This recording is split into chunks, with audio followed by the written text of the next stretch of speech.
The supreme leader of the Iranian army has been eliminated. We don't know. It could be information warfare. We can't confirm that. But IRGC first statement saying that missile drone attacks have begun against Israel. Meanwhile, an Israeli Navy submarine is departing Haifa port. So in the wake of the attacks, the Israeli Navy submarine is departing Haifa port. Pentagon once again saying that these strikes on Iran are called Operation Epic Fury. All right.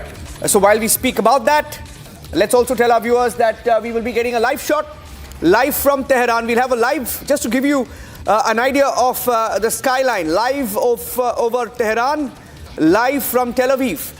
We will have these two windows up to just give you a live situation there.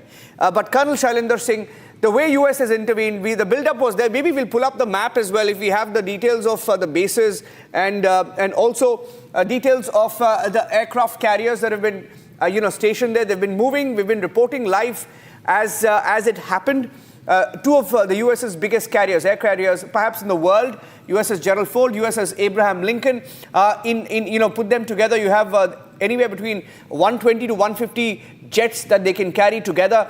70 jets took off this morning. So the targets could be in the hundreds, isn't it, Colonel Shailendra? In the hundreds. This is what I'm saying. You know why? Because we will have to understand that what are we wanting? There is a total domination which the US will be looking for.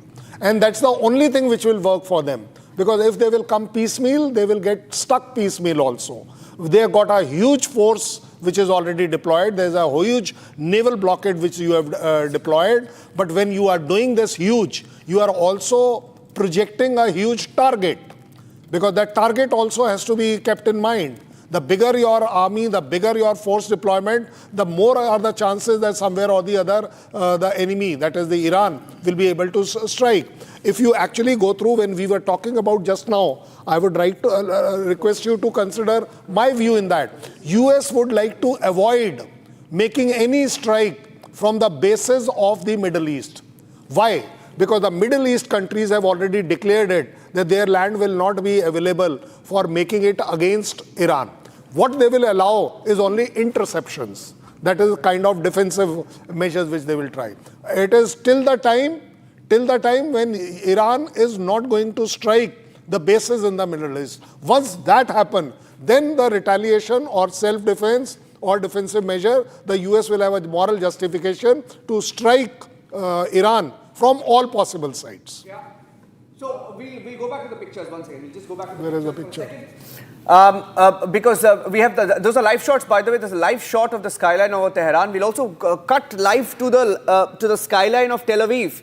So in both these cities, we will be live, and we will get Washington live as well in just a few seconds. That's a live shot.